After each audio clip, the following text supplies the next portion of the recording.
әйел жүкті болғанда қуанады, эмоция салады.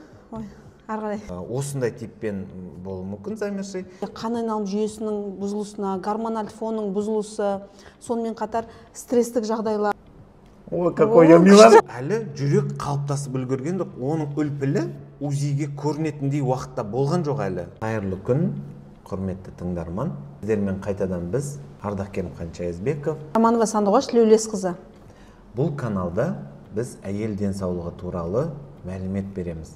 Бұл каналда жүктілік басталуы, жоспарлануы, ағымы, босану, босанғаннан кейінгі кезең туралы мәлімет береміз.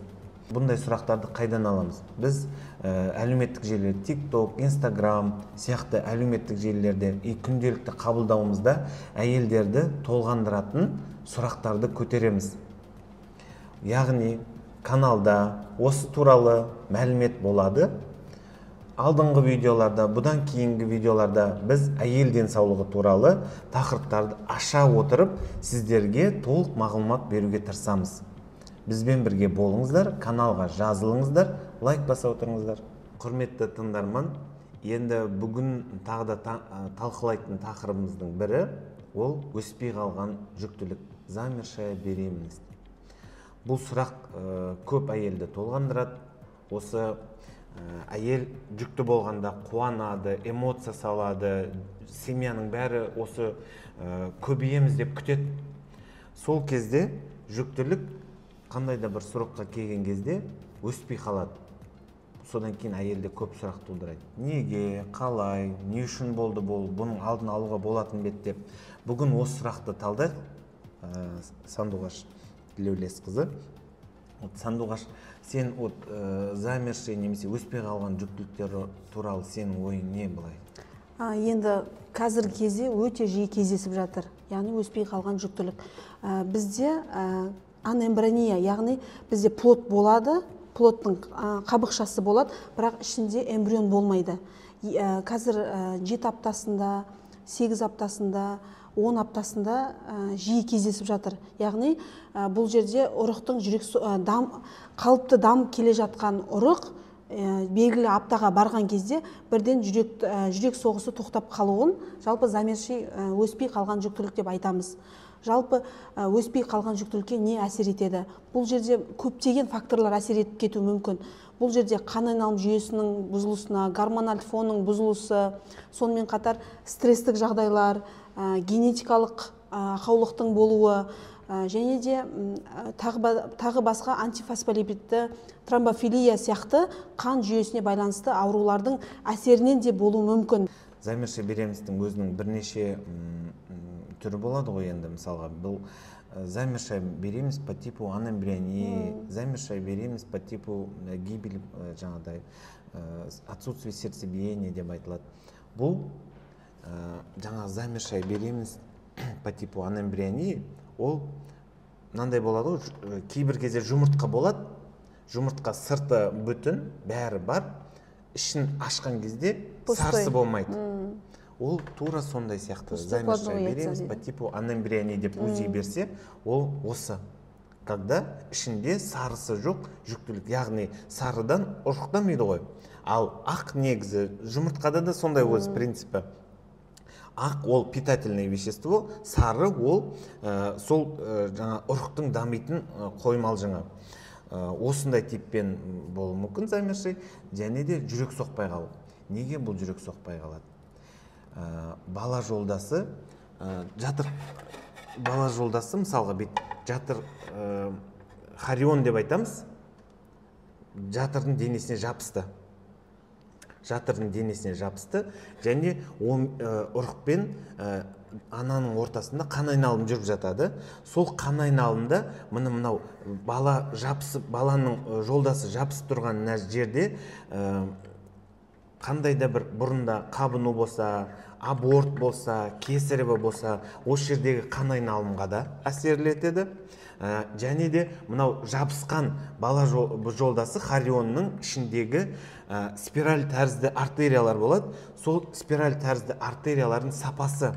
Егер сол спираль тәрізді артериялардың сапасында бір кінәрат болса, ол оның ішінде тез қан қатып қала беретін болса, ол ұрық кішкентай срокта оған көп нәрсе керек емес. Жаңағыдай өстіп бекіген жерден жақсы қан айналым болмаса, ол ұрық дамымай қалады, өспей қалады. Енді негізі дамымай қалған ұрық әйелдер көбінесе жүріп қалады, білмейді. Потому что оның белгісі жоқ. Кейбіреулерде белгі береді, кейбіреулерде белгі бермейді. Белгі бермейді. Мысалға, кейбір әйелде мынандай болады. 12 апта болу керек, бірақ УЗИде 8 апта болып тұрады. Содан кейін әйел ойлайды, неге менде уже 12 апта болу керек еді ғой. Яғни 8 аптасында ұрық өзінің дамуын тоқтатты, өшті, жүрегі соқпады. Ал сіз жүре бердіңіз и 12 аптада УЗИ түскен кезде анықтадыңыз. Яғни замерші беремістің болғанына 4 апта болды. Негізі қанша аптада ұрықтың жүрек соғысы көріну керек. Енді жүктілік көбінесе бірінші тума әйелдер или же жүктілікті ұзақ күткен әйелдер бүйтіп неғылады ғандай қатты күтеді, қатты күтіп тез-тез УЗИге барғысы келіп тұрады. Содан кейін олар 4 аптада, 5 аптада барып алады да, содан кейін қараса УЗИдист қарайды, и ол жерде жүрек соғысын таппайды. Содан кейін мынандай сұрақ белгісімен замершая береміз деген сұрақ қойылады да, содан кейін әйел психологический стресс, травма алады уже. Менде болып қалу мүмкін ба деп. Одан сайын. Содан кейін УЗИдист айтады оған. 4-5 аптада УЗИ түсудің қажеті жоқ. Ол әлі жүрек қалыптасып үлгерген, оның үлпілі УЗИге көрінетіндей уақытта болған жоқ әлі. Так что жүкті боласап УЗИге жүгірудің де қажеті жоқ. Егер қан кетіп атса, басқа болып атса, ол, конечно, түсу керек. Кейбір жағдайларда болады, енді ол кезде бірақ 5-6 аптасында жатырдама, жатырдан тыс жүктілік па, соны да көру үшін сол кезде қажет болып қалар, егер оң жақ, сол жақ тұрбасы ауырып жүктіліктен кейін. Иә, ол мысалға ауырып жатса, иә, сыздатып, мына жағы бетіп, түйреп, ауырсынып, бірденнен бір бас айналып әйелдің осындай болып атса, қан көрініп атса, ол әрине жасау керек. Сосын протокол бойынша УЗИде 12 апта, 20-30 аптасында деп айтылады да. Мен мысалы өз тәжірибемде ол протоколға енді қосымша 7-8 аптасында түскен дұрыс деп ойлаймын. Өйткені мысалы 7 аптасында замерші болды, әйел мен деп 12 аптада түсуім керек деп күтіп жүре берудің қажеті жоқ. 7-8 аптасында бір түсіп қойған дұрыс деп ойлаймын. Сіздің ойыңыз қандай? Енді Сандуғаш бұл жерде екеуміздің ойымыз онша тоғыспайды екен негізі. Потому что ол стандарттар 10-12, 18-20, 28-30 деген сроктар, олар ұрықтағы даму ақауларын табуға арналған скрининг деп айтамыз. Жүктілеріміз скринингке осы апталарда бару керек. Осы уақытта неге ол апталарға бекітіп қойған скринингті? Потому что сол сроктар мысалға 10-12 аптада Дауна синдромы жақсы табылады. 18-20 аптада асқазан ішектің патологиясы, жүрек ақаулары жақсы табылады. Сондықтан скринингті специально сондай сроктарға қойып қойған. Үкімет скринингті бекер бермейді. Өйткені сіз өзіңізге елестетіңіз, барлық екі қабатқа 3 рет УЗИ түсіру, ол үкімет үшін ол ауыр нәрсе. Финансовы тұрғысынан ол міндетті түрде, яғни үкімет ол скринингті керек деп тұрса, значит ол дәлелденген, онсыз болмайды деген белгі. Яғни бұл сроктарда УЗИ түсіп, сіз жүктілігіңіздің жақсы аяқталатынына қандай да бір болжам аласыз. Енді замершілерге қайтадан келетін. Сол 7 аптасында түскен дұрыс қой? Не деп ойлайсыз? Енді өзім пациенттеріме 7 аптада, 8 аптада түс деп айтам, егер белгілер болса. Бұрында, бұрында замерші болған, қайта-қайта түсік тастағандарға? Тарихында бір жүктілігі тоқтап қалған, осындай тарихында бір осындай анамнезінде деп айтамыз ғой, яғни тарихында осы жүрек соқпай қалған балдар болса, сондай болса, дополнительное обследование ретінде жүреді. Ол дәрігердің, жеке дәрігердің өзінің ұсынысы. Оны пациентпен обсудить етеді, содан кейін ол екеуі жасау керек десе барып жасайды. Мен ойымша барлығы түскен дұрыс деп ойлаймын. Себебі қазір дені сау әйелдеріміз өте аз. Барлығында гематома, барлығында түсік қаупі болуы мүмкін. Немесе жатыр миомасы, басқа да экстрагенитальды аурулар бар да. Сондықтан бала жақсы өсіп жатыр ма, немесе түсік қаупі болса, біз оны дер кезінде анықтап, баланың ары қарай дамуына жақсы әсер ететіндей ем беруіміз керек. Ол үшін солай түсіп тұрғаны дұрыс деп ойлаймын. Енді замерші беремізді қалай анықтайды? Замерші беремізді тек қана УЗИ анықтайды. Замерші береміз. Неге ол жүктілік замерші болып, мысалға 8 аптада тоқтады, 12 аптаға неге ол жетеді деген кезде, замерші береміздің ол бір жақсы емес свойствосы, ол жабысқан ұрық, және ол былайша айтқанда іште шетінеген өспей қалған ұрықты жатыр тастау керек. Неге ол тастаған жоқ? Неге ол самопроизвольно выкидышқа айналмайды? Өйткені жатыр оны сылып тастауға күші жетпейді. Жатырдың қандай да бір функциясы бұзылған, ол болған тоқтаған жүктілікті тастап жібермеді. Өйткені инертная матка ол тастауға шамасы жетпейді. Яғни енді біз анықтадық, что замерші береміз болды, 4 апта, допустим, 2 апта ол өспей тұрып қалды. Енді оны қалай емдейді? Оны тек қана стационар деңгейінде, яғни больницаға, гинекология бөліміне жатып, медикаментозный аборт түрінде жасалады. Осы кезде айтып өтсек, қазіргі кезде жаңа таблетка бергеннен кейін ол толығымен түспей қалу мүмкін. Сол жағдайда жаңағыдай жатырды кюретажбен қыру дұрыс па, или вакуум аспирация дұрыс па? Әйелдерге осы туралы жаңа қорқады ғой, сондықтан мен барсам, бүйтеді, больницаға барсам, мен астымды жаңа қырады, одан кейін көтермей қалам деп сондай қорқыныш бар да. Сөйтіп ол келіншектер мемлекеттік мекемеге бармай, жаңағы жеке дәрігерлерге барып таблетка ішіп өздігінен түсіреді деп ойлайды. Сондықтан сол туралы айтып өтсеңіз. Енді замерші береміздің жаңа айтқандай, ол жатыр мына баланы лақтырып тастай алмады. Ол өспей қалған жүктілікті тастау керек еді, бірақ тастай алмады, күші жетпеді. Сондықтан оған сырттан медикаментозды көмек керек болуы мүмкін.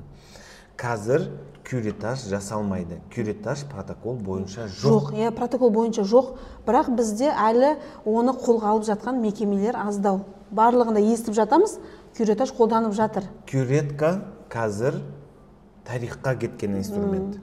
Қазір ол қолданбайды, ол тек қана мини-аспиратор немесе аспиратормен істелетін процедура. Егер даже жаңағыдай медикаментозын аборттан кейін қалдық қалса да, оны аспиратормен, яғни сорғышпен тазалайды. Ал кюреткамен тырналып аптасты, ол тарихта қалған, ондай нәрсе қолданбаған дұрыс. Дәрігеріңізбен соны обсудить етсеңіз болады. Содан кейін осы вакуум аспирация немесе осы замерші беремізді алдырып тастағаннан кейін әйелдер қанша уақыттан кейін жүктілікті жоспарлаған дұрыс? Бізде кейбір келіншектеріміз 2 айдан кейін, 3 айдан кейін қайта көтеріп жатады. Соларға кеңес айтсаңыз. Медикаментозный выкидыш болғаннан кейін ол әйел оральный контрацептивке отыру керек. Ол сразу неге өту керек? Таблеткаға көшу керек. Жүктіліктен сақтайтын таблеткаға көшу керек. Во-первых, ол келесі жүктілікті сақтайды, сіздің цикліңізді реттейді, және де жаңағыдай дайындықсыз келесі жүктілікті болдырмаудың амалын жасайды. И оның ішінде фолиевая кислота бар. Келесі жүктілікті дайындық ретінде. Замерші береміз туралы қорытынды жасасақ. Замерші береміз УЗИ-де анықталады. Ол жаңағыдай стационар деңгейінде үзіледі, және ол одан кейін жүктілік жоспарлану керек. Замерші береміз, қайта замерші береміз болып, мысалға бір рет болдыңыз ба, келесі жүктілікте сізде қайталану қаупі бар. Жоғары болады. Сондықтан сіз келесі жүктілікті дәрігермен бірлесе отырып, жоспарлап, тек қана солай көтеру керексіз. Случайно көтеруге болмайды. 6 айға дейін, 1 айдан кейін, замершіден кейін тексеруден өту керек. Жалпы алдын алуын айтып кетсек, жалпы алдын алу үшін сіздер барлық анализ түрлерінен өтулеріңіз керек. Не фактор әсер етті сізге? Ол кезде кариотип деген анализ тапсыруларыңыз керек. Жолдасыңыз спермограмма, сонымен қатар өзіңіз жаңағыдай антифосфолипидный синдром бар ма жоқ па, ол сәтте сізге стресстік факторлар әсер етті ма, гормондардың жетіспеушілігі болды ма, соны анықтап, или острый инфекция әсер етті ма, соларды емдеп, одан кейін барып жүктілікке дайындалу керек, және 3 ай бұрын фолий қышқылын 400 мг ішіп тұру керек.